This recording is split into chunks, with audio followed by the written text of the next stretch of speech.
Uh, right. Hey everyone, welcome back to the Stay on Your Bike podcast. I hope you enjoyed last week's episode, and this week I'm really excited to have on someone that I've spent quite a bit of time with over the last few years. Somebody that's a phenomenal all-round bike rider, whether it's racing or just riding. I call it freestyle. Don't know what all the what it's called these days. Free ride, freestyle. But anyway, really pleased and thanks for coming on and welcome Dan Booker. Thank you. Thanks for having me. No worries, mate. Thanks very much for coming on. I know it's really early there. You're just back in Tassie now, aren't you? Yep. Back in Tassie. So must have got back here like 3 weeks ago now. So just finished up the season, and then it's just summer's about to kick off here, which I'm pretty excited for. Oh, you lucky bugger. I wish I was flipping just about to kick off the summer in Tasmania, but unfortunately not. We're just about to kick into Scottish winter, which Yeah, is not much different to Scottish summer, to be honest. But yeah, anyway, well, first of all, congratulations on your some of your results you had this year, especially at first World Championships. You were so close to getting a medal there. yeah. But yeah, tell us a bit about how the season went for you this year. Kind of, you just got onto a race team program with us with my old team for a couple of years, which was great having you on board. And then with what everything that happened, you've kind of put your own program together this year, and looks like it's worked out really good for you. Yeah. It's been good. Yeah, it was a shame for everything to go the way it did with Nuke Proof at the end there. It was we'd kind of just finished up last season and was just having a bit of a break, and I was back in New Zealand just about to start training, and then kind of got the news with all of that. So that threw a bit of a spanner in for this year, trying to work out how to make it all work. So it's a shame we didn't all get to go away together this year. But yeah, managed for a long time. I had nothing really lined up because that news came through about December, I remember. So it was pretty late in the year to try and start organizing new contracts. But luckily I got a lot of help from SRAM. They like really helped me out this year and helped me talk to a whole bunch of different companies, and managed to put together a pretty awesome program. So yeah, Santa Cruz jumped on board, and Velocio and BergTech, and it was ended up being a really cool program. So managed to get that sorted just pretty much just before Hardline there, Yeah, and good. then Because I know there's a lot goes on behind the scenes to get all that stuff dialed. It just doesn't happen overnight, does it? Um, that's it. So I, much back and forth and trying to get something that's going to work for both people. So yeah, going back to the end of last season, you had a great season riding for the New Proof SRAM team. Had some amazing results and finished off really strong at the last race in Chatel last year. I was super keen to continue. We were going to do all the enduro again, and as well as some downhill with mm, Sam. And yeah, that was a real shame. But I really had high hopes that you'd have been a title contender this year. And I know a couple of things happened at the start of last year, and then having to put all that program together yourself, it mm, was a real shame. But I was really pleased to see you put that together. And you've all the brands that you've just mentioned that you've got on board are really cool brands. Probably yeah, brands that most people would be really stoked to ride for and represent. And that was cool that you done that, mate. And got some great results as well. Obviously, I wasn't at the races this year, so just tell us a little bit about the Enduro series this year. I know you missed the first couple of rounds after getting injured. But how was the Enduro this year? Was it pretty similar to last year, or was there many yeah. differences? It felt really similar to last year, I'd say. Like I missed the first half of the season. I got injured. I broke my wrist like 2 weeks before. Yeah. finale there, so I missed like that whole first block. But by the time the first round I did was Combloux, Yeah. and that was a sick race. Like I think this year, like definitely they picked some good tracks, and events wise, they seemed like it was all running really well. There's always like that bit of uncertainty around enduro you hear around the pits and that sort of thing. But in terms of like how the races run and how all the riders are enjoying it, it's like it seems great. Like it seems like the sport's in a great spot. So it's interesting hearing kind of like that it's on the down. Yeah. But I think it's just like there's definitely a lack of coverage coming out of the races. Like personally, I don't think you need to live stream it to make it to create good coverage out of an event. Like it would be great, and like obviously downhill you have that live stream and it's awesome to watch. But you Yeah. can create like a different coverage and still make it awesome. Yeah, definitely. Yeah, it's interesting to hear because on the whole of things, that the race scene, it's quite small, isn't it? Everybody knows everybody. Yep. There might, a few hundred to 600 riders there or whatever, but the all the guys in the elite class and girls in the elite class, everybody knows everybody, or everyone knows everyone from team to team. It's quite a small community, really. Um, but when you're outside of the racing, like I've been this year, you just hear all Mm, these silly little rumors, that Enduro's on the down, all these teams are pulling out. But from what I've seen, watching the racing, and I've watched, I've tried to, follow all of them and see how you're getting on. Um, mm, it mm. doesn't seem, any different. I mean, as much as anything, the competition is just getting closer and closer Oh yeah, every yeah, year. Yeah, so some of the races this year in the Enduro were closer than the Downhill World Cup, which is incredible, isn't it? Really, um, yeah, when you think about how many stages and how many variations you've got, and then the race comes down to point zero something of a second. It's yeah. flipping bonkers. Yeah, Um, and how everyone's riding it at the moment as well. Like you can't you can't do a chill run at all.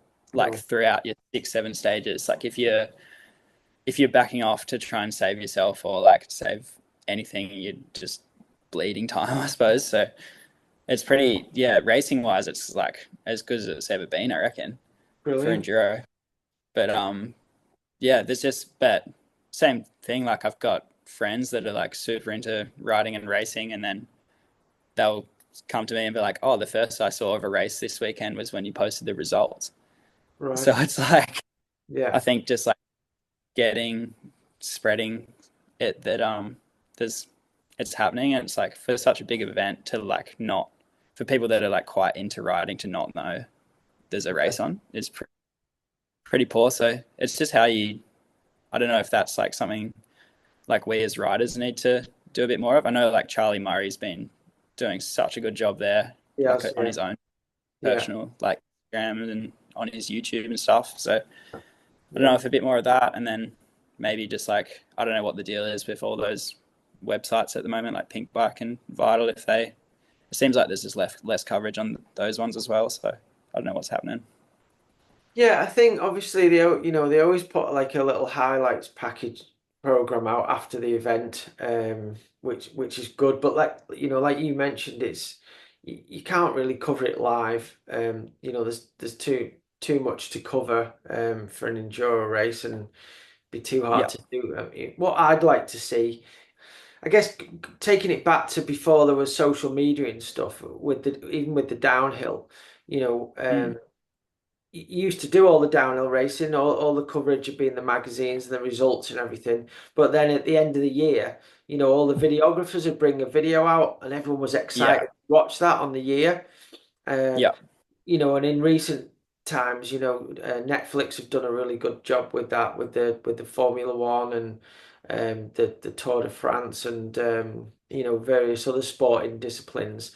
I'd love to see whether it's Warner Brothers, just bring a package out at the end of the year that everyone's excited to watch. That's got a lot more coverage of the the racing of each round, a bit of information on that venue for people to, if they want to go and ride there outside of the races, and then, some interviews and maybe visits to your hometowns with all you guys, the top Yeah, riders.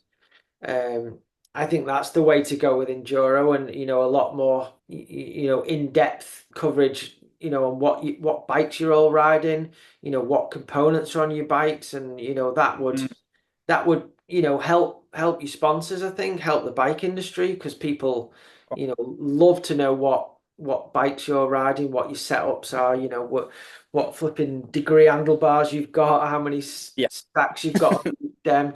You know the deal. yeah, Everyone who's sat at work wishing they were doing what you guys are doing, yeah, that they're interested in doing that. And the enduro bikes are, most enduro bikes and e-bikes are, probably the biggest part of the sales, even over, especially over downhill bikes and cross country bikes. for sure. Yeah, and I Um, think on that same, like with the highlights package at the moment, like it's great to have something after the event, but it's like without the kind of like hype you get before the event, like people yeah, just aren't invested in it. Like if you're watching a highlights package after you've already seen the results, you kind of know yeah, what's happened, but you're going to be less interested. Whereas like if you can build like a bit more excitement around the event and excitement around like the riders, then people are going to be more interested, and then that's just like I feel like that's the way that you kind of build the sport. But yeah, having like an end of year highlights package or like big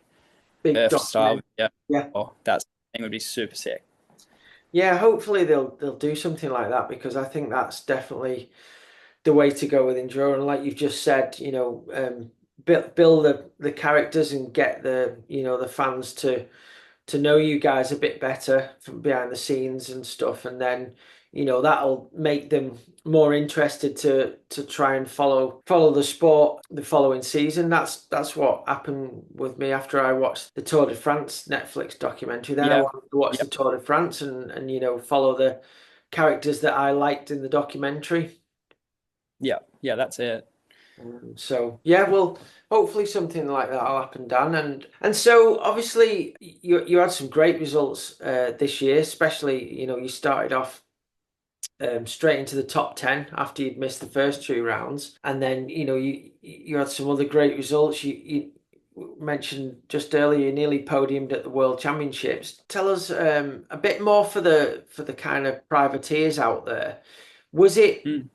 did you think it was harder to compete with the top guys on the full team support, that have got the same people every week looking after them, same mechanics, same familiarity with a pro race team? Was it harder for you, or not really, and just trying to get that across to people that might have to be putting their own programs together moving forward? Yeah, yeah, for sure. It was definitely definitely a shock to the system after last year. Like everything you needed was sorted when I was on a race team. Like you'd get to the event and I'd just have time to like put my feet up and rest, because most of the time you've come from a race previously, so Yeah. you're already coming in tired. And then whereas like this time I had to like I didn't have a mechanic anything, so I was like rebuilding my own bikes, washing my own Oh, bikes, everything like that. So that's kind of your time management has to be so much better. And it's sure. like historically, that's probably not something that I've been amazing at. So definitely learned a lot this year how to do that side of things. But yeah, definitely. And with that, I kind of had to pick and choose what I was going to do. Like I'd kind of have enough time. I'd either could rebuild my bike or I could go track walking. So sometimes I'd have to like prioritize certain things over others and be like, okay, well, I can't walk a couple of these stages because I really need to rebuild my bike and get that running dialed. And then same like after a practice day, and especially like I think having team support makes more of a difference when the conditions are horrible. Sure. Like if you're coming back covered in mud and your bike needs some love, Yeah. and that's like after a practice day, and then you have like, yeah, you pretty much have to like, you're tired because you spent all day riding, Hmm. and then you have to go out and like wash all your stuff and get your bike sorted. Whereas like when I was on a team, you'd come back and then maybe give your bike a spray off, but the boys like Matt and JC last year would just like grab your bike and go, and Yeah. you'd like see it until the next morning, and then it would feel like a brand new bike. Yeah. And like that sort of stuff gives you so much confidence Yeah. going into the day. Whereas that was something that was definitely trickier this year, just like managing, trying to balance all of that. Sure. But I was super super lucky this year that that Mops was traveling around the circuit, so she helped me out with a whole bunch of coaching this year, Right. and like just volunteered to do it all. Like I paid her in like a few bike parts that I could. So yeah, she just came around and she was like cooking me dinners and lunches Oh, and just brilliant. like around and doing a whole bunch of stuff for me there. So she made a huge difference this year for Yeah. how that all ran. So yeah, can't thank her enough for that.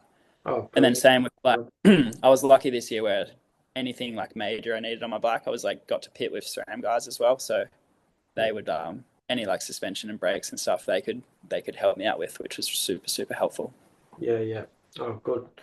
Yeah, I mean, there's a lot going on that you've got enough on your plate just being able to learn the tracks and to to be able to race at the very top level against the guys that have already won championships and are on factory teams. Like you say, you got to wash your bike, flipping look after your bike, and make sure Mm. you've got your food ready, got enough food to eat, and there's a lot that goes into an enduro weekend, isn't there? I'd say there's it seems to me crazy that there's how much support the downhill riders have for the downhill racing, and yet the support, how much more time you're racing in enduro, and how important it is to be fueled up, and Mm. make sure you've ate the right food and the right Yeah, amount of food, and you've got food at hand, and there's a lot to it, isn't there, that sometimes you don't think about at first. for sure. Yeah, and I'm pretty resilient, I suppose. Like in terms of like if something goes wrong, I'm kind of just crack on a bit. Yeah, But when you have so much on your plate, it's very easy to forget something. And there were yeah, definitely like races this year where I'd be like, oh shit, I forgot to like forgot to get myself food, or like I forgot to get a water bottle, and then you'd be like doing stages with like at like a World Series event and you don't have food or water with yeah, you. yeah, Just stuff like that. Just yeah, like you shouldn't be happening. So by the end of the season I kind of like got it all a bit more dialed in, but the first few rounds I was like a bit a bit all over the place. So I was lucky I had a bit of help there. oh, good, good. Well, you're a good dude. I'm sure there's always going to be people that will want to help you, so um good. Well, tell us a little bit about the World Championships, because it was the first Enduro World Championships, which was super cool. Yeah. Um, I was trying to follow that on the live timing and stuff, seeing how you boys were getting on. I mean, both you and Corey, that was a teammate of Uh, yours last year, started off super strong. yeah. Um, I know there was it looked like the weather was horrendous when you all first arrived at the venue, and it was looking like it might not even go ahead. And then I guess they had to short a few stages and stuff, did they? Yeah, they did. Yeah, yeah. It was a funny old week because we kind of rode practice and then ended up having like 2 days rest in between, which you don't usually get that. But yeah, it snowed. I think it snowed about 30 centimeters at the top of some of the stages, so it was just like puking snow, like snowing in town. Yeah, And yeah, it was pretty crazy. Like for a while, I was like, "There's no way they're going to be able to run this." And I think a lot of people are in the same boat, so it's hard to kind of like keep your focus, especially yeah, on such like a big race when you kind of like, is it going to go ahead? What stages are you going to be racing? It's hard to like, you don't know what like sort of GoPros to watch, what not to. yeah, So a bit went into that. And then yeah, for me, like Canazay is somewhere that I haven't really done super well in the past. I've always kind of like struggled Hmm. But it's always such like a tough physical race there. Like it's like proper stages, like long stages, always like filthy climbs Yeah. in the stage. But I think like last off season, I just put in heaps of work to get a bit fitter and stronger, and definitely like yeah, paid off. But I was definitely a bit nervous going into the race because I didn't. It wasn't somewhere that I'd done well in the past.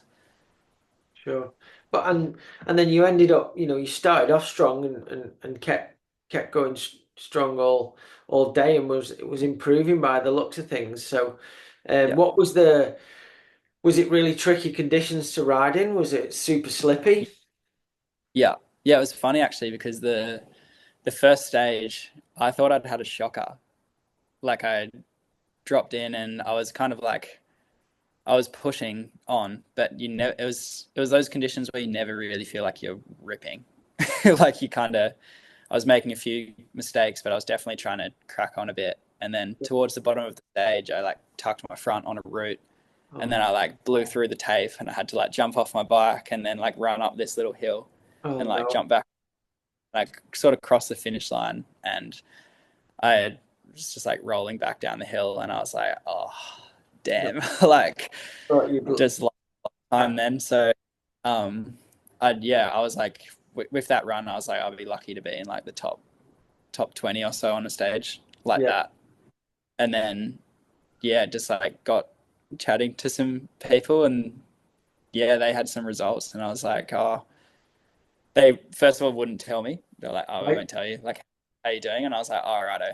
Like, I must be doing pretty awfully then. Yeah. And then they were like, oh, do you want to know? And I was like, oh, yeah, it'd be good to know. And they're like, oh, you're sitting fourth at the moment. And I was like, after that, I was just like, oh, right. So if that like that, and I'm sitting in fourth, like I'm on for the rest of the day. So Yeah. I think that just gave me a bit of confidence, and then yeah, got up to the top of the next stage and saw Corey up there, and just like went straight up to him and gave him like a big hug, and I was just like, fuck yeah, like, and he was butt. So Yeah. it was pretty cool to like after both of us being on a team last year and then it falling through, and then to both be like sitting at that point like top five in the world. We were both just like frothing. Like it was so Yeah. cool. So That's the that was a best. sweet moment. Yeah, I was buzzing for you fellas. It was great. I can't remember what I think I was at yeah, that was at a football match, Oh one yeah.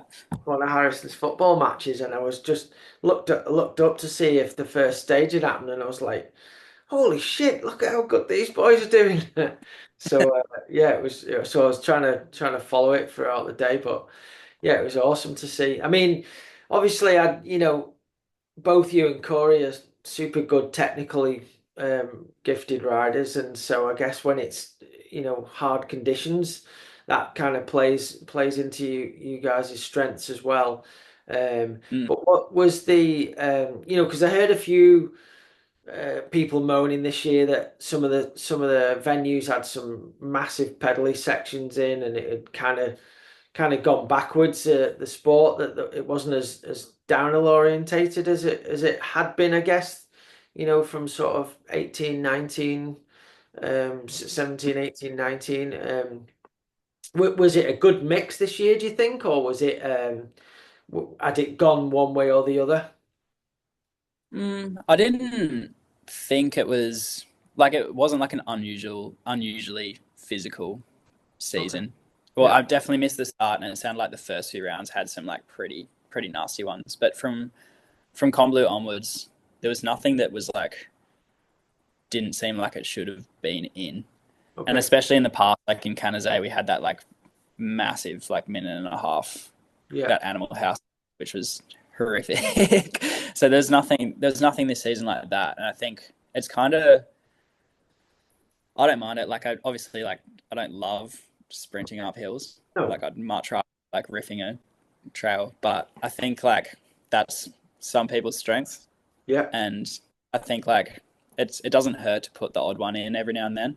Mm-hmm. So Mm-hmm. and it kind of creates like a more all-rounded day. I think if every stage is super physical, Yeah. then maybe that might be going in the wrong direction. But then it's Oh, kind of cool, like up to a race and you don't know what you're going to get. yeah. But it's Yeah. like obviously I would prefer like for me, like I'd prefer like 6 or 7 just like pure downhill tracks. Yeah. But I think for the sport as a whole, like I think it doesn't hurt to have some physical ones, and Sure. people do better on some stages and some on others. So I don't really mind it at all. Yeah. Cool. And so, you know, did you carry on looking at the results after each stage throughout at Worlds? Yeah, I'm definitely someone that checks the results. I think that like I don't think seeing a result ever hinders me, I suppose. Like if I see I'm doing well, then it gives me confidence, and if I see that I'm doing not so well, it like gives me a boost to be Yeah. like a bit of a pick up the ass to crack on. Yeah. So it's like I don't see it as a bad thing, but I think the pressure definitely can, if you do start doing well, like going like I think that's one of the hard things about enduro is like you might be doing well you might be sitting like really really well at the start of the day, but then you have to like continually do well on each stage because it's like one poor stage and then you're like way back. Yeah. So Yeah. and it's like one stage can like throw away your whole weekend result wise. So Yeah. it's but yeah, I think like I don't mind checking the results. And obviously, you know, you were pretty close to a podium place, like, you know, going into the last couple of stages. Did that did that fire you up more, or did you start getting a bit nervous?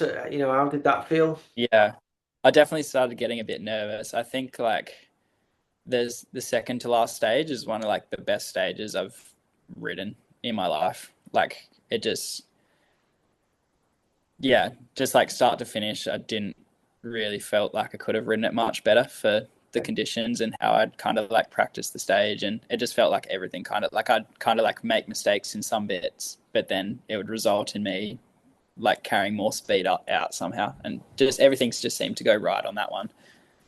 So, but then the last stage, like we had a bit of time before the last stage, and definitely started to because I must have been I think I was only like 2 or 3 seconds off a medal at that point. So I knew it was like it was possible. So definitely started to get a bit nervous. And I think because of that, I think I overrode the top of the last stage. Okay. And yeah, just made a few mistakes where I was pushing a bit hard. But enduro's funny like that too, because sometimes like you're better off pushing too hard and making a few mistakes than undercooking it. So, but yeah, I had one. There was one section in the middle of that stage where I kind of just like ran wide off the track, and then I tried to like push a bit harder, and then I like hit a tree and came to a stop, and then I was like, okay, like just Yeah. take a breath and go again. And I think like that kind of reset, and then I rode the bottom of the stage well. So Okay. Yeah. yeah, definitely, the Yeah. pressure definitely does get to you a bit. Yeah. It must have been.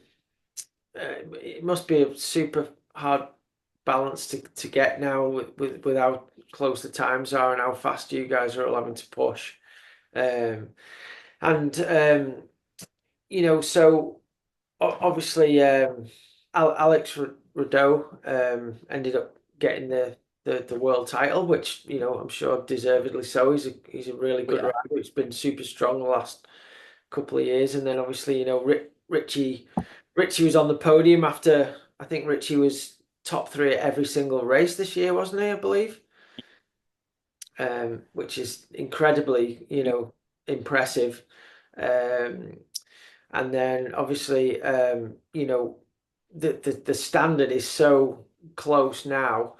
Is the vibe that, you know, most of the, because obviously from the outside again, watching all the enduro riders, it seems like, you know, you've dabbled in downhill the last few years. Obviously, you've yeah, come downhill in the past, but you've dabbled there, which we'll talk about hardline and stuff in a minute.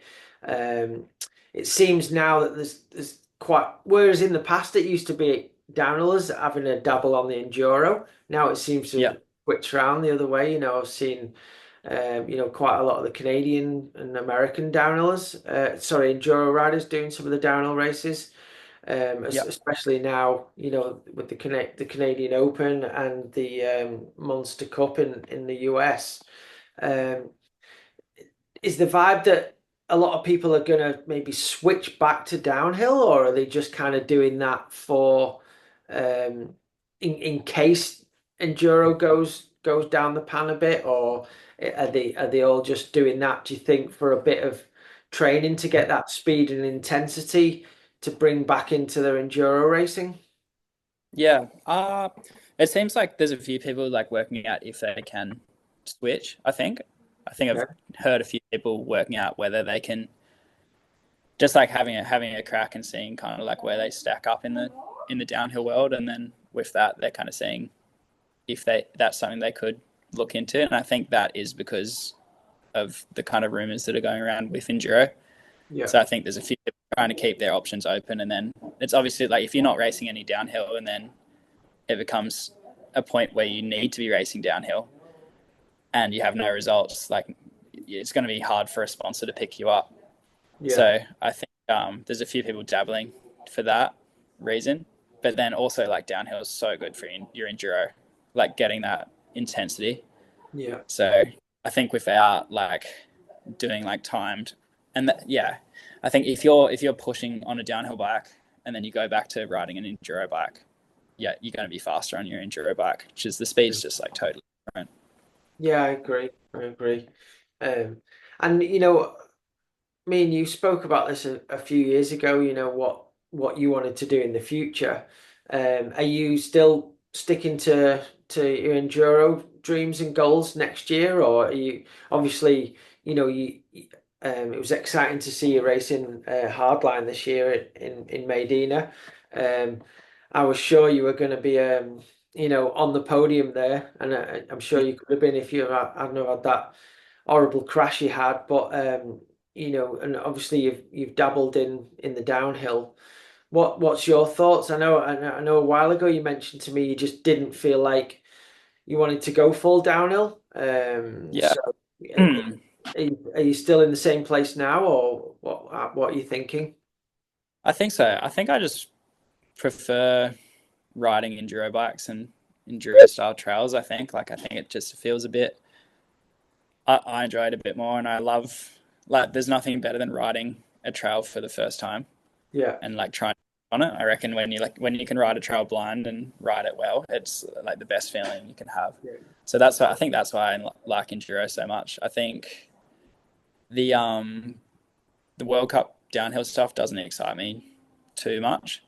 Just because like I raced one this year, I went to Leger, and I think like to be competitive, you have to be riding your downhill bike week in week out yeah, because you get so little practice yeah, now. And I think like doing like a full World Cup season for downhill, just like how little bike riding you actually do in that whole season is it's just not enough for how far you're traveling and like how much you're spending to get to the races. So yeah, I enjoy a weekend because you just like you spend so much time riding your bike, and then same training as well. Like you just get out and about, and yeah, yeah. yeah. But yeah, I'd love to do more of the hard stuff like that. That stuff is so much fun. That's one of the coolest events that I've been to this year, Cool. and like the after coming from a UCI event where pretty much like if you try and do anything that isn't like by the book, I suppose, in the UCI, it's just like it's not possible, it's not possible. Whereas like having Red Bull running your event, they were so good. Like you kind of they'd like first of all you get an appearance fee to go, so they like pay you just to ride the event, which is awesome. Yeah. And then they look after you so well. Like they like have breakfast and dinner and lunches all sorted for you, and they you rock up in the morning, have a rider's briefing. They're like, "Oh, what time do you want to practice today? Like, what section of the course do you want to practice?" And it's like it feels like a really, really like well supported event So, that way. So yeah, it's definitely a big change after coming from like UCI events to then doing something like that. And yeah. then just like the style as well, like mixing racing with like big jumps is yeah super fun. So that I really like that style. Yeah, well, obviously that definitely suits your skill set. Do you think, obviously, they've had two events this year.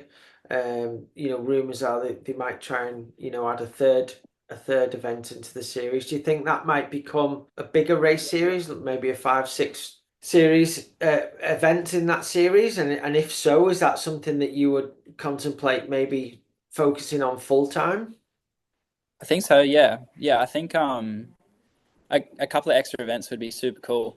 I think my like personal take on that style of event is because there are so few of them. That's why people are so excited by it. Yeah, So I think like 3 or 4 would probably be the max a year yeah, you would want to do yeah, potentially, and then if you could continually like change up the venues, I think that'll keep people excited. But I've heard, yeah, hear a few whispers here and there of maybe some other venues they could have, so like extra rounds, yeah. which would be if they, yeah, I think if they did have a couple of more events, it could be something that you could focus on as a series and like invest your energy into, I suppose. Yeah. But I think like for a sponsor, I suppose like it feels like the amount of coverage that comes out of like one hardline event is almost more coverage than you get from like an entire season of racing enduro. Sure. Just like 100%. no Yeah. matter no matter what you're doing at that event, there's a camera pointed at you somewhere. Yeah. That's just like the amount of like photos and videos and everything, interviews you get from that one event is huge exposure. Yeah, definitely. And everybody's you know s- checking every different avenue out to try and get the coverage from that, whether it's the first hits on a certain jump or who's Yeah, jumped the furthest or who's over jumped something or whatever. yeah, It's super exciting. And from doing that, obviously you're really really good at all that stuff as well as racing enduro. You're a brilliant all-round rider. Have you had any success with sponsors like wanting to come on board with you as an athlete because you can do well at the enduro races and also compete in hardline and do well at that? Has that opened any more doors up for you? for sure. I think that's definitely something that's like been exciting for my current sponsors because I think with that they can kind of throw me on any bike or any gear and I can go and do something for them. Yeah, And then like you have, it seems like for a hardline event you have a completely different audience to an enduro event, and then even doing like start some videos and that sort of thing on social media is like another audience again. So I think I think yeah, it's definitely like having like a broader focus for me is something that's like been beneficial to my sponsors. hmm, And then same for me as well because it's like I just enjoy bike riding and yeah, that's just what I want to do. So yeah, if I like focus too heavily on one thing, I seem to lose interest, I suppose. So like having a bit of a broad range and like a broad focus to train for, and then even just like riding down bikes, riding enduro bikes, and then just like jibbing around is just something that keeps me stoked on it all. brilliant. Yeah, no, it obviously I've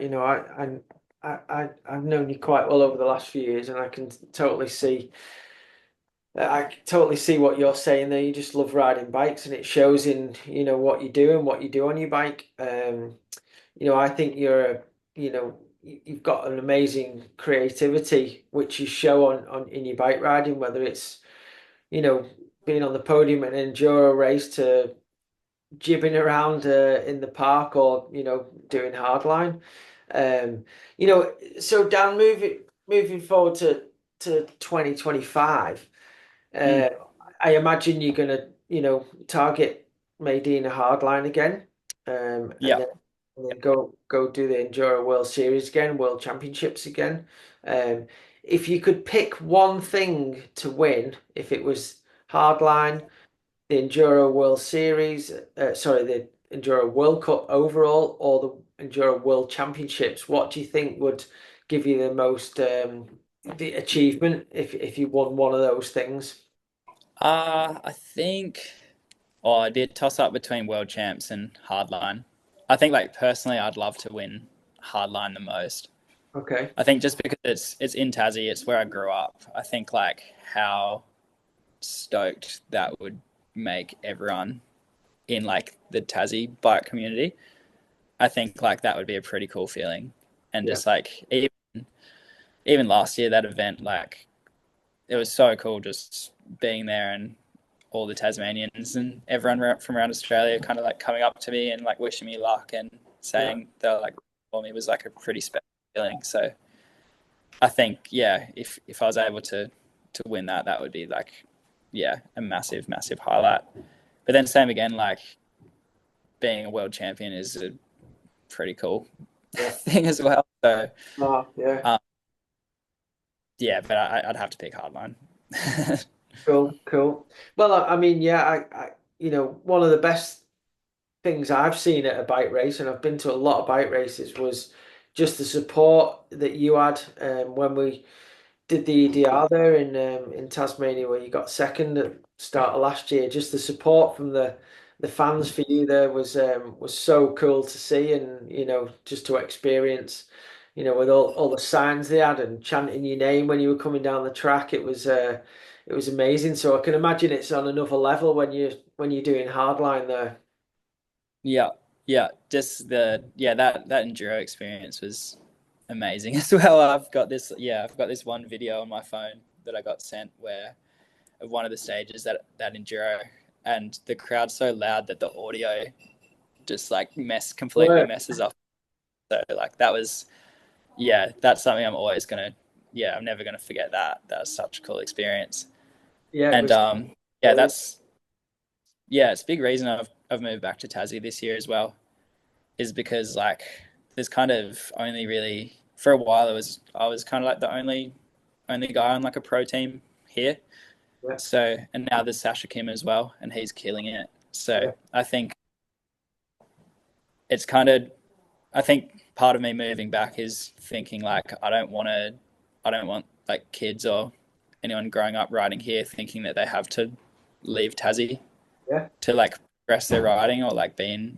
And I think like we've got such good riding here and such like a cool community that I think like being being here and then being able to have like a bit more of a presence in that community and do some more local races is just gonna like build that next generation up a bit more, which is something that's like that's something that I really want to do.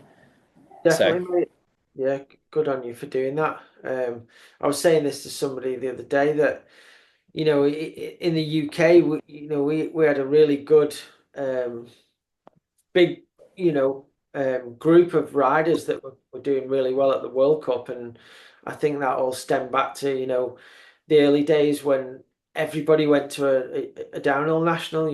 When Steve Pete and Rob Warner and them guys were doing well at the World Cup level, but they still raced in the UK, and that yeah, gave everybody else, the chance to race and ride with them guys, and then have the drive to want to emulate what they were doing on the world circuit. yeah, and then I the same thought, deal in like having something to chase is like always a cool feeling as well. And I had that massively growing up, like going to the national rounds, and you'd like be comparing your time to like Sam Hill's time or like those like top riders. So I think that's something that's like really beneficial to younger riders coming through. definitely, yeah. Well, let's take it back down to when you were younger, and how you got into bike riding, and where you grew up, and how it all started for you. Because obviously, you had some great results when you started racing in the under 15s and the under 17s. You had loads of podiums and stuff. But yeah, just give us a bit of an insight on how you got into the bike riding. Yeah. So I was born in Hobart, so born in Tassie, Yeah. and then my parents moved up to Melbourne, up to Victoria. Mhm. So I lived there. I grew up there for like 6 years or so, and Yeah. then like growing up there, we'd always be out on like family bike rides, and dad and mum would be taking me to the BMX track with my brother, and then when I was about I think we are about seven, moved. So I kind of like had always been like riding bikes as a kid, and then I think I was about seven, we all moved back to Tassie, Yeah. and then the this property that my parents bought just had like it was like this house that sat on top of a hill, and then both sides it kind of like ran down like this bush block. Right. So it was the perfect spot to just build tracks and that sort of thing. And my brother had motorbikes growing up, so he'd kind of like burn in motorbike tracks and then ride them on my mountain bike and that sort of thing. So he ended up just having like, I don't know, a couple of tracks going off like each side, and I just like ride them Yeah. from pretty much finish school till it was I couldn't see anymore. So just yeah, that's kind of like how I got into biking. And then one of my brother's friends, older brother, he was racing just like the Tassie series at the time, and I'd go go and watch him race, and then that's kind of like where I got interested in the racing side of things a bit. And then from there, I think I my first my first race when I must have been 8 or 9. So yeah, eight I think. And yeah, I think I made it about a quarter of the way down the downhill track and hit a tree and didn't didn't come back Oh no. until like till the following year. And then yeah, started doing a few local races, which was fun. Yeah. And then I I remember the national series would come to Glenorchy. We had this track in Hobart, which is such a sick track, like still one of the coolest tracks. Okay. And I think the you had to be 13 to race, Yeah. and I was 10 at the time, 10 or 11, and I had to lie about my age for years. So I'd go up to the registration, they'd be like, "How old are you?" I'd be like, 13. The following year, 13. I think by the third year, when I was still 13, they're like, "Haven't you been in un-15s for about 3 years?" I was like, "Oh, yeah, yeah, yeah." So, yeah, just had to be a bit cheeky there to start racing Oh, early. But yeah, it was pretty funny. brilliant. Brilliant. So it wasn't quite like in Italy where you have to show your UCI license to everybody before you can sign on. No, no, no. They took your word for it in Tassie. Brilliant, brilliant. And from from racing at that age, did you just love racing? Was that it? Is that what you wanted to do, did you think? Yeah, I've always kind of like, I kind of grew up, spent heaps of time at the skate park as well. So I'd kind of like have BMXs and hardtails growing up and ride heaps of dirt jumps and that sort of thing as well. So kind of like, I think, yeah, that taught me a lot of my bike skills, I suppose, like that sort of riding. And then, yeah, I'd always just like I'd watch heaps of mountain bike movies as well, like heaps of. I'd hate to know how many times I've watched The Collective or like the New World Disorders or that sort of thing. And so I'd always kind of like, I'd love the racing side of things, but then I'd also just like want to go out and learn 360s and all that sort of thing as well. So it was this, yeah, it was kind of like a bit of a mix. I didn't really have like a focus, but I'd say like what through my like teenage years, I'd probably say I'd focus more on like the racing side of things. Okay. And so, you're one of the few people, well, not one of the few people now. There's so many flipping talented bike riders, but I'd put you up there with the best in the world at, racing, just riding, style, jumps, all of it. As you were younger and growing up, who were your kind of your biggest idols that you wanted to sort of emulate as you were younger? Were they racers and free ride guys? Was it a mix of people? Yeah, definitely a bit of a mix. I remember I love watching like Brendan Fairclough because he was like kind of like the original person that was like really doing really well racing, but then like had the sickest style as well. So he was someone that would definitely like say I looked up to Yeah, growing up. And same with Sam Hill as well. Like if you're a young Aussie downhiller and coming up, you're like, yeah, you're idolizing Sam pretty hard. So yeah, yeah, always had watching the live streams. It was always on at about like 2 or 3 in the morning in Australia. So you'd always be up watching, and it was pretty cool seeing someone from your country doing so well in the races. yeah, So yeah, they're definitely like, yeah, a bunch of like downhillers that I was watching, but then also some of the free riders as well. But yeah. yeah, I'd love to watch. Brilliant. And funnily enough, you just mentioned, you were watching Sam when Sam was riding for our team. He said to me one day, I think he'd been out to Medina doing an event, and he was like, "Oh, you've got to see this kid Dan Booker. He's got so much. He's really talented. He's super fast." And that was the first time we'd kind of heard about you, Yeah. because of Sam. So that's a cool turnaround of events. Like, and when Sam says somebody's good on a bike, he's going to be good on a bike because Sam doesn't say a lot of people are good on a bike. 'Cause he's Yeah, so that was a funny couple of days there because I was out at the bike park working, and one of the mountain bike magazines in Australia, that Revolution mag, they ran a competition for someone to come down to Medina and ride with Sam. There was like a weekend riding, so I yes, I was supposed to be working, and then Frenchie, who runs the park, he was like, "Oh, take the day off and show Sam around." So I was buzzing. brilliant. So yeah, and I remember it was this like yeah, pretty filthy wet day up there, and the park in the wet gets pretty pretty Split. crazy in the wet. Yeah. Yeah, and I remember just trying to take him down, just like the sketchiest shit I could find in the park, and there was one. I remember there was one trail where I kind of gave him a heads up at the top, and I was like, "All right, you go like off this blind crest, and then it swings left."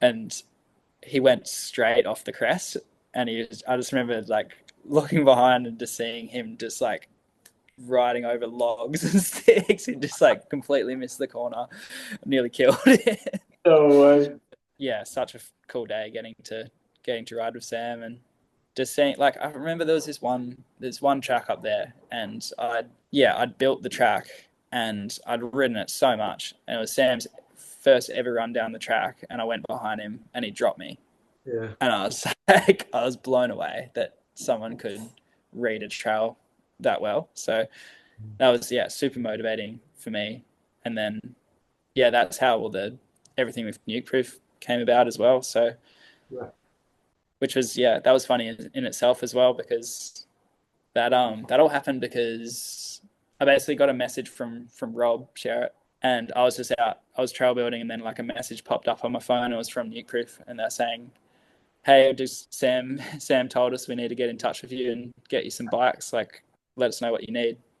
yeah. And Brilliant. then I replied to that, and then I think like 2 or 3 days later, that was when like the whole world just completely shut down with COVID.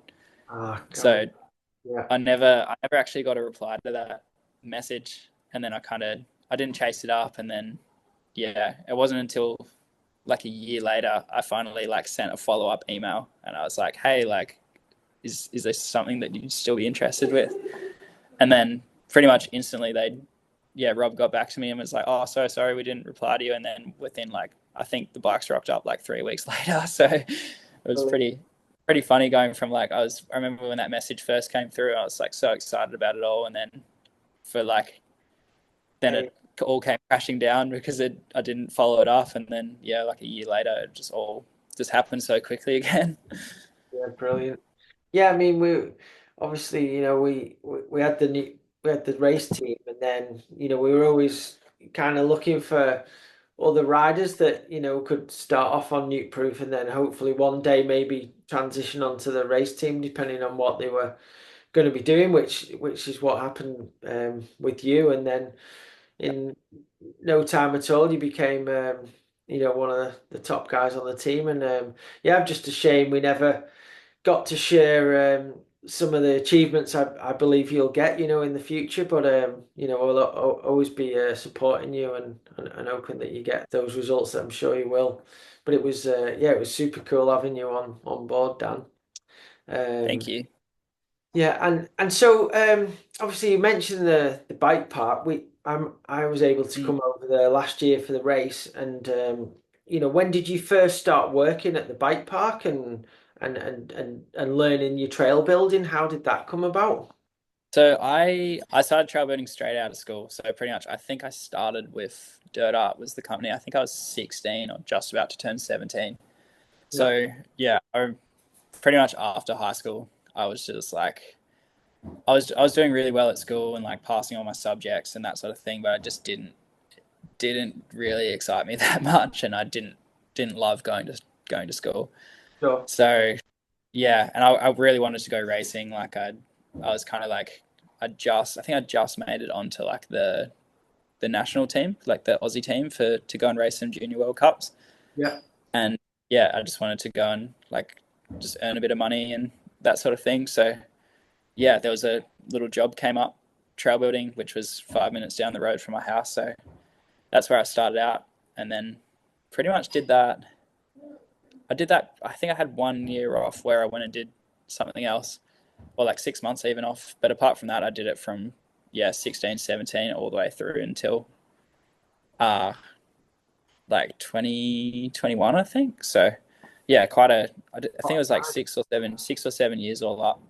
yeah. And then I was out at Medina for 3 years. So that was such a cool project to be a part of. And I remember when we first started like hearing whispers of it through the company, because I was working all over Australia before, so I'd travel up and then I'd spend 3 or 4 months in a town and we'd build a few trails and then travel to the next town and do that.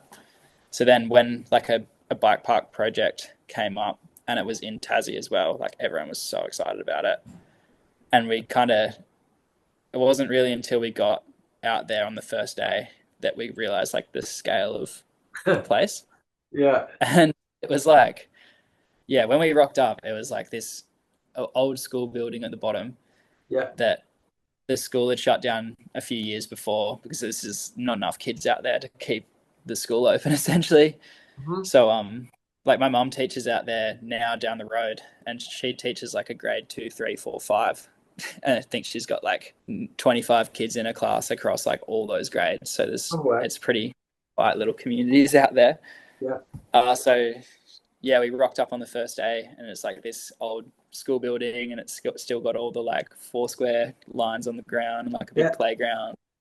There's still like chalkboards and stuff in all the classrooms. So it's Yeah. literally just like this, yeah, school at the bottom. And then the mountain above it is 800 meters higher than the school. Yeah. And yeah, I remember we kind of like had a big meeting on the first day and went for a walk around in the forest. And the forest there is insane, like proper rainforest and super, super cool terrain, like really steep and lumpy, and the dirt's amazing. Yeah. But I remember I think we had 4 months to get the bike park operational. Wow. So from the first day started digging to like our opening day was 4 months. So Did it you was have like, like a budget for that? Was there like a monetary figure that you had to kind of yeah, build the bike park under?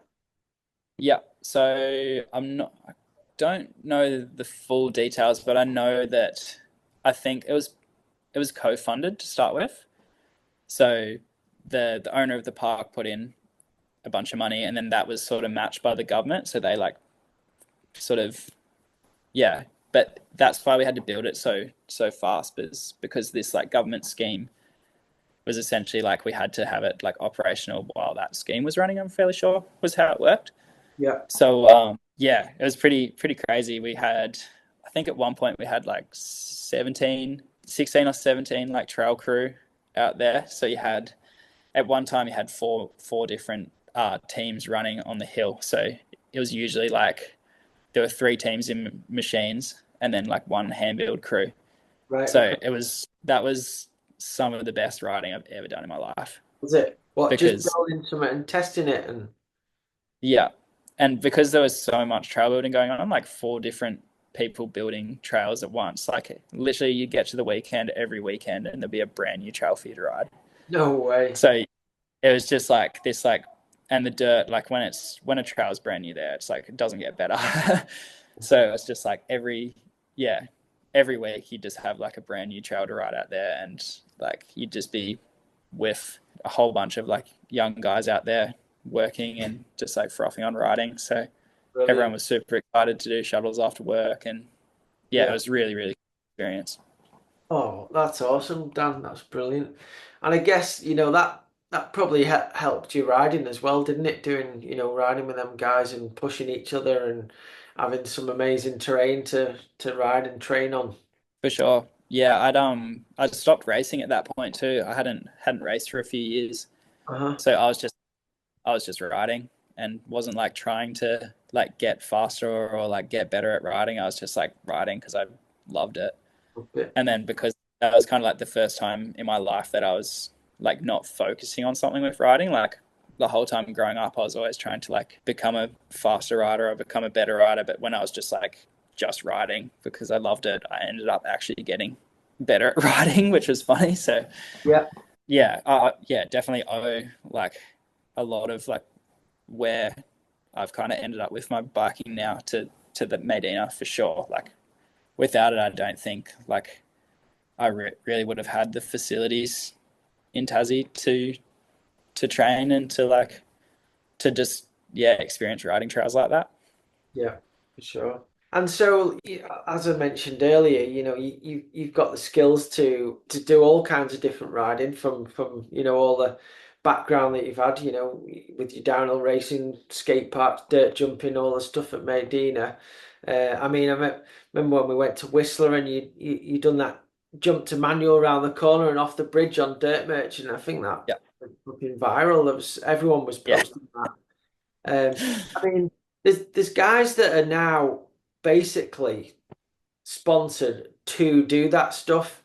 As far as I've seen, and I probably don't see, everything that goes out there, but I think you're so under the radar for how good you are at doing all that stuff. There's many other guys that are posting stuff all the time that I just think flipping Dan can do that, no problem. Um, is that something that any of the sponsors have asked you to do a bit more of as well as your racing? Or I know you've not always been, and Sam's the same. I would never probably have been the best at it, but you mentioned Brendan and other guys mm, like that. They're so good at filming and promoting themselves, doing stuff that you can do, and it enables them to get a much better support and income for being able to ride your bike for your job. Is that something that you think you need to maybe do a bit more of? yeah, I think so. Yeah, I've yeah never really like loved the whole social media thing. So like for a while I didn't have it at all, and that felt great. Like Oh, it's definitely you can waste so much time on it, yeah. and it's designed to be addictive. So it's Oh, like it's pretty hard to like stay away from it.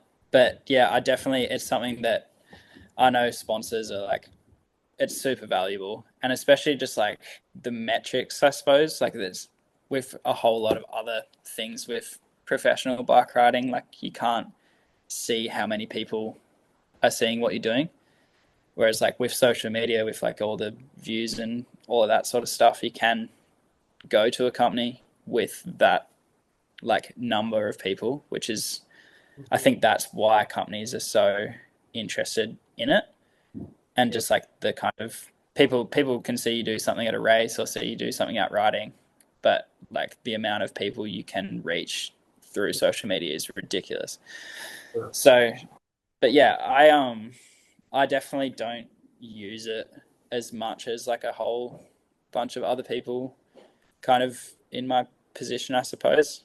And I think like part of that is, and I think when I do use it, like I try and put a lot of effort into what I'm doing mhm, and like share stuff. Like it doesn't. I don't know why, but it's like if it's easy to land something for me, like I don't really want to go out and film it and post it. It's only like if I like have worked really hard towards landing something or am really excited by something that I'll share it. And I think because of that, I find that people have been like pretty excited about what I do post.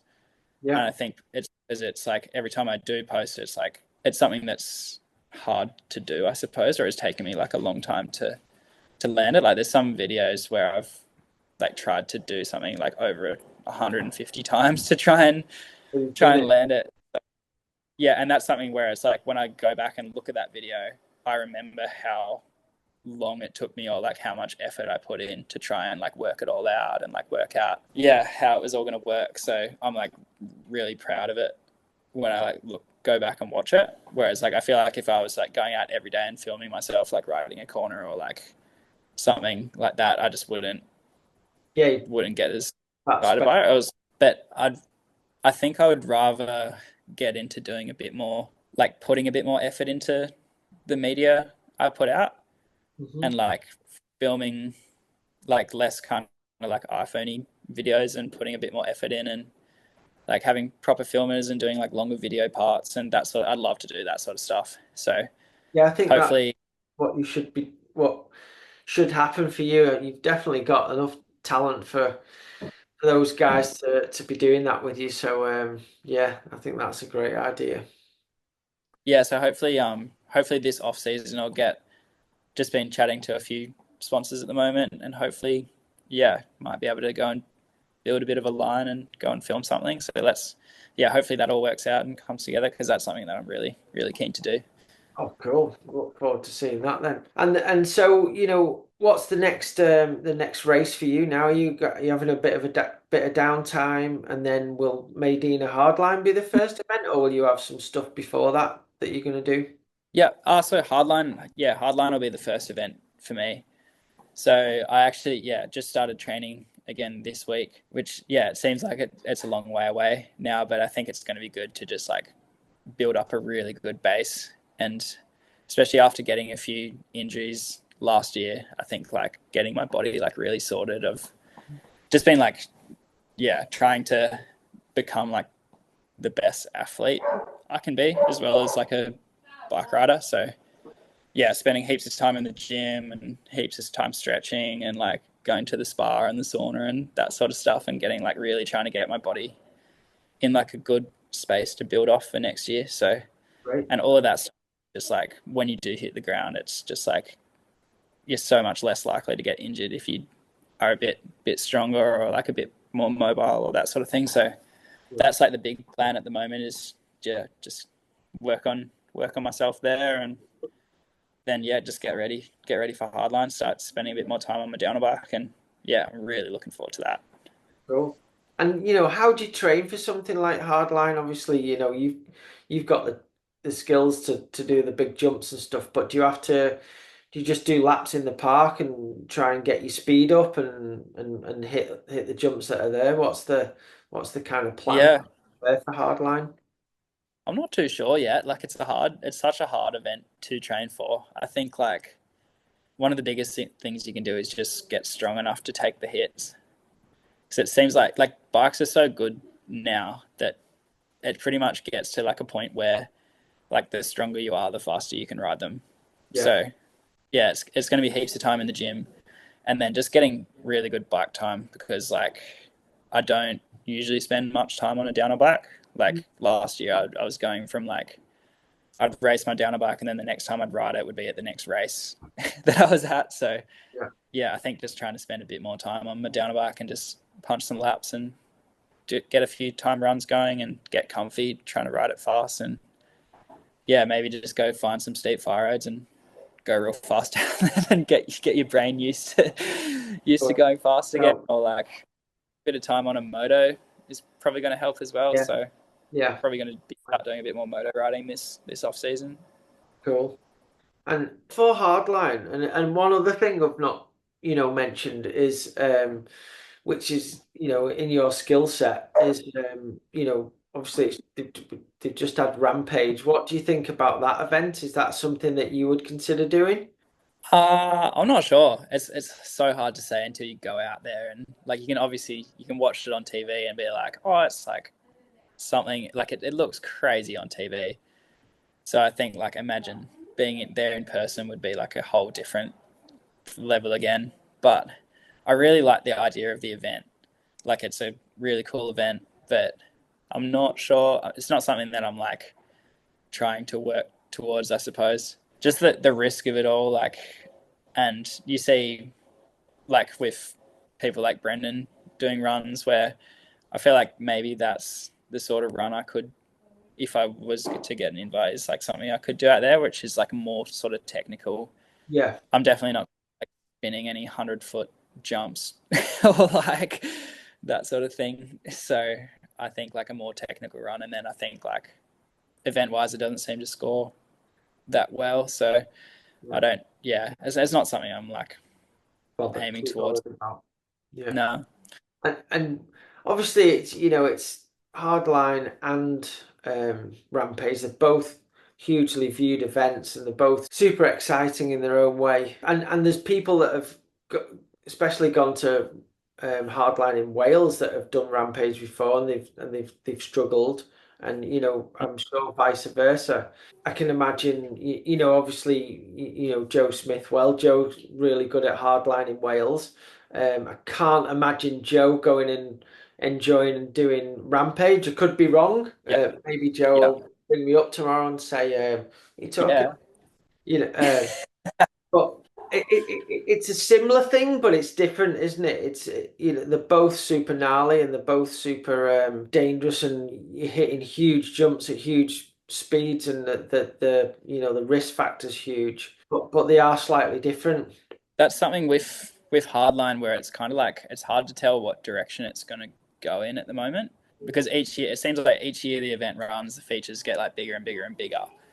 But it's like it's at some point it's like it just depends if it's going to be go more towards like the riders or more towards the viewers, I suppose, because it's like at the end of the day it's like if you've got a 90-foot jump, it's a huge jump, and it's like it looks super impressive on the camera.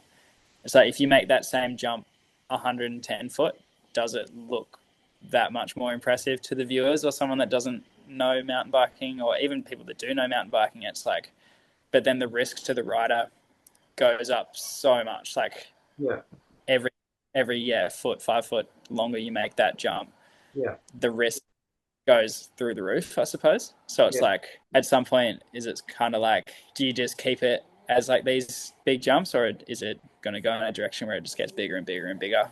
Sort of with Hardline, you've got the big features, haven't you? And there's a lot of big features, but then you've got a downhill track in between the features that Yeah, and especially one in Wales, especially when it's wet. That terrain there's super slippy and sketchy when it's wet, and you see most of the mistakes and crashes, and same with you and Jackson yeah, and Medina. They sort of happen between the features, don't they? Where you're having to sure. pause for that race run time. Yeah, and then the other thing is like bike setup wise, Yeah, riding features, you have to run like quite a stiff bike setup. So it's like your bike's not working as well as it could in those kind of like in between sections, and that's what happened to me in my run. Is I kind of like I hit a section at the top faster than I had before, and just like landed straight into a hole. But yeah, I just wasn't strong enough and like blew my hand straight off the handlebars. yeah. That was So a it was like, good crash, like. yeah, it happened so quickly and it was so close. It was only like 3 seconds into the run. Yeah, So it was like before I even like thought I was really racing, I was on the ground and I was like just left being like, oh shit, like what's going yeah. on? And I hit my head quite hard too, so that didn't help with the confusion. No, But no. yeah, like, watch the footage back and like you can just see my hand. It's like I hit 2 holes in a row and my grip just goes like this, and then I blow my hand off the bars. So yeah, just running your bike that stiff is makes it a bit harder to ride in those rougher sections, I suppose. Is the downhill bike, the perfect bike for hardline, would you say? Obviously, at Rampage, you've got quite a mixture of bikes, haven't you? You've got a lot of guys on Yeah, long travel, I guess, enduro frames, but with triple clamp forks on. yeah, And then you've got, like Seminuk and them guys with single crown forks so they can do spins and stuff. Is the yeah. downhill bike the right tool for hardline, would you say? Yeah, for sure. Yeah, it's a proper downhill track in between all the features. Like, and sometimes it may not look like it in sections on camera, but like a lot of the in between stuff is like you definitely, and just like how big the compressions are, like Yeah. you're gonna want to be on a downhill bike. Sure. Yeah. And do you think they'll end up being, currently, bikes have sort of got to a level and they're not sort of changing as much as they were, back in the early days. You've Yeah. got a similar amount of travel on the downhill bikes, things are tweaking with suspension and stuff, but do you think Mm. hardline and events like that will push the industry to make any new stuff? Do you think? It's hard to say. I think it's already at the point where the bikes are so capable Yeah. that I don't know. I feel like it feels like you're gonna reach a limit soon. And then for like the average consumer, like they're already riding bikes that are far more capable than they can ride. And Yeah. sometimes so much so that it's like it's sort of changing how trail building, how the trails are being built, and like how people are riding trails. And to me, it's kind of like a funny thing where all these bikes are sort of marketed to sell to people to go faster and to be a faster rider, I suppose. But not everyone wants to do that. No, no, And no. it's so, and I think like for me, even like the last few weeks, I've just been mucking around. I've got like a little 5010, which is like a 150, 130 mil bike. And Yeah. that's been so fun Yeah. and just like really playful. And I feel like it seems like a lot of companies are going in the direction of these bikes that kind of like tame the terrain a bit more. It can be more fun sometimes if it's like a bit rowdier and a Yeah. bit like harder to ride a bike fast Yeah. because then you don't need, it doesn't have to be as dangerous for you to have fun, I suppose, because now bikes are getting so good. To get Yeah. it to feel ragged, you have to be going really fast. Yeah. Whereas like if you're on a short travel bike or like something with like maybe like 27.5 wheels or Yeah. something like that, you don't have to be going as fast and you can have like tighter trails. And Yeah. Yeah. if you're not racing, like maybe like a bike that's not suited to racing is better for you. No, for sure. I mean, I look at all the cool downhill bikes and I think, oh, I'd love one of those things again. But in reality, I don't really need one of those. Yeah, Where I live, where you've rode quite a bit, I ride my 140 bike more than my longer travel enduro bike now. Like you say, it's nimble, it's fast, it's light, it feels fun on the trails. yeah. I don't need to be going flat out. I'm just going out having fun, like, and it's yeah, 100% agree. Then same thing with like with enduro bikes. Like it's so cool that you can just like you can travel with one bike now, I suppose, and ride anything on it. Like you can Yeah, like on my Nomad, I can go and like ride downhill tracks on, or you can go for like big pedal day missions. Like it's just yeah, yeah, so good. so good now, aren't they? And do you Yeah, think I've heard a few rumors, I don't know how true it is, that taught that enduro might limit the travel on the bikes that you race on. Is that something yeah, that you've heard, and what's your thoughts on that? yeah. I remember reading that little document that came out that I don't know. I don't know if they'd make it a rule change at all, but I think it sounds like they maybe might. I've heard whispers that maybe the stages might get changed to suit like a shorter travel bike, Right, which okay. could make them like a bit pedalier and that sort of thing. Which, yeah, it's hard to say. Like, I wonder if they'll try and make it like push a bit more difference between enduro and downhill trail wise. Yeah, who But knows? I yeah, I mean, don't know. Like, I don't know if limiting the travel is like the right thing to do. I think. I mean, I don't. I think, choose what you want. Obviously you're riding for Santa Cruz at the moment. There's a ton of different bikes you can choose there. Charlie Murray did really well this year on a shorter travel bike than some of the other guys have been on. But then, I think that's the beauty of it. You can choose what you want to Yeah, ride, can't you? yeah, for sure. Yeah, I think that's something that would like keep it exciting as well. Like some people choosing certain bikes for certain races and that sort of thing, which happens already. Like you see people for certain venues having like a longer travel setup or like a shorter travel setup. So I Yeah, think that's cool. yeah, definitely. And so after Medina, hopefully when you've won that, you've achieved that goal on the first race, what is the plan then? Do you go up to Europe early to get some training in Europe, or do you just go out for the first enduro race, which I believe is in Pietra next year, is it? Yep, yep. So I'll go to Crankworks Rotorua as well, which Okay, that's in. So I'll head over and do that. That's always a super fun yeah, event and get to do a bit of downhill racing there and a bit of slalom and some other stuff. yeah, yeah, it's And good. Great. See, you did really good in the downhill there last year, didn't you? Yeah, yeah, it went well. So Yeah. yeah, I think yeah, I'd love to go do that again.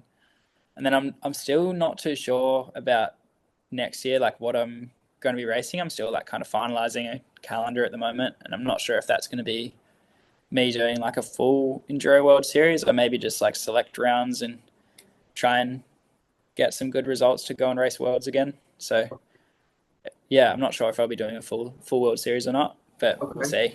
And is that something your decision, or is that sponsors and you? What would you do if you had the full backing and the full budget to do whatever you wanted? Yeah, I think I'd do a full World Series Okay. if I had, and I think it is a bit of like a budget decision, I suppose, with some sponsors and but yeah, I think it's more so because I am kind of racing a bit of a broad calendar Yeah. that maybe it's better to just go and do some extra events here and there and like maybe go and do some like trans races as well. Yeah.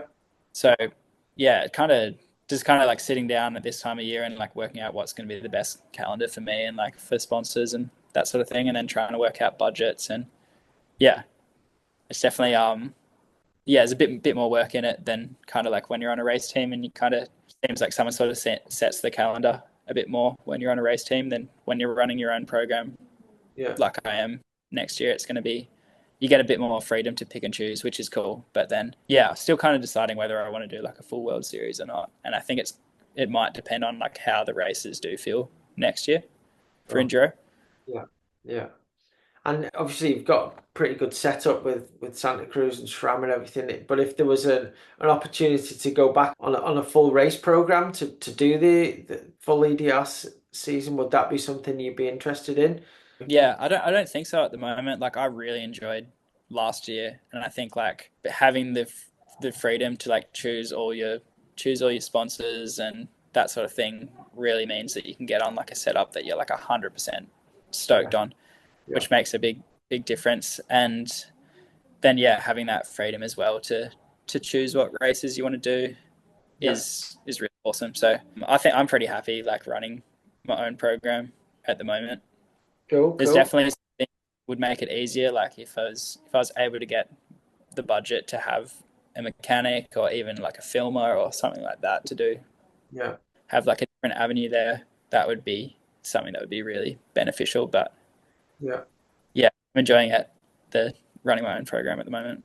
Cool. Cool. Just a bit more admin, bit more booking, bit more flight booking, and that sort of thing for me. But You I love don't a mind bit of it. admin though, Dan, don't you? I know that was your favorite part. Yeah, yeah.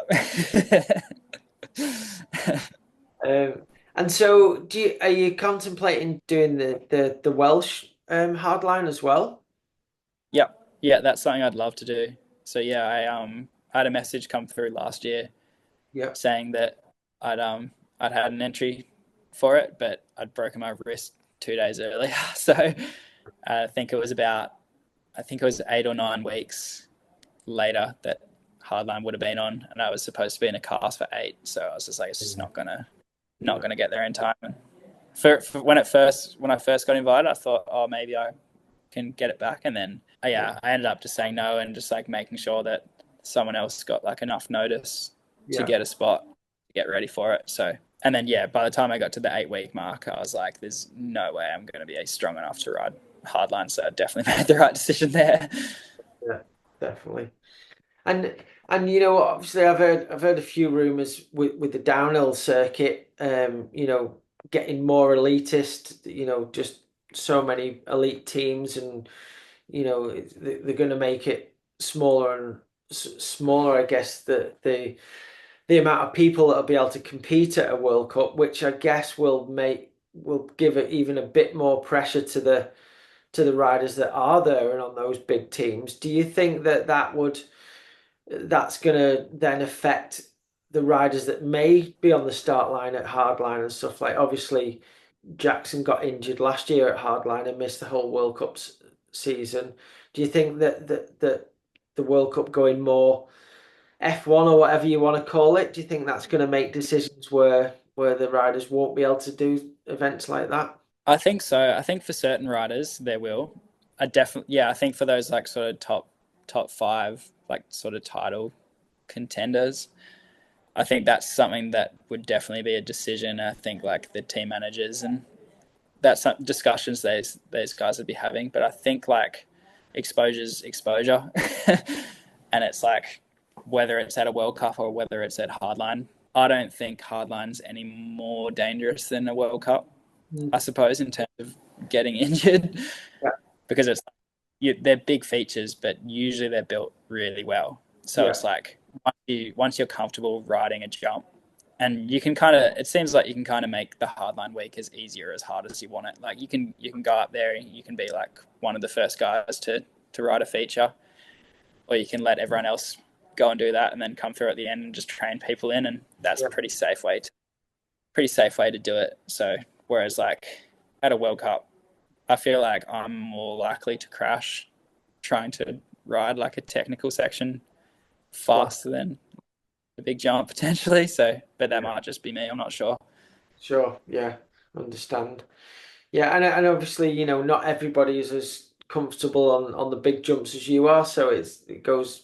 Yeah, yeah, And then, so obviously, back going to spend a bit of time in back at home in Tasmania. I'm sure your mum's pretty stoked on that. yeah, yeah. Mum and dad's stoked. Brilliant. Yeah, it was really enjoyed staying at your mum's place when we were there last year, and your mum's. I think your mum's our number one fan on the podcast. I'd say, would you, Maya? Yeah, She definitely. definitely Yeah, most comments and likes and stuff. So we really appreciate that. yeah. She's got right into the podcast lately. She always tells me who you've had on, and who she's been listening to. So, Oh, that's brilliant. Tell her thank you very much, and we really appreciate that. It's brilliant. yeah, Yeah, I'm sure. I often Yeah, get a little message saying that was a good one or whatever. So yeah, we're trying our best here. I'm sure she'll be pretty proud to have you on to listen to. yeah, yeah. Awesome, mate. If anybody wants to get in touch with you and give you some more support sponsor wise or whatever, or just be part of a filming project, or just keep up to date on what you're doing, day to day, what's the best avenues to sort of follow you on, Dan? Uh, I'd say I'm probably like most active on my Instagram account. That's probably like the best way to keep up with what I'm up to at the moment. So yeah, that would be the one.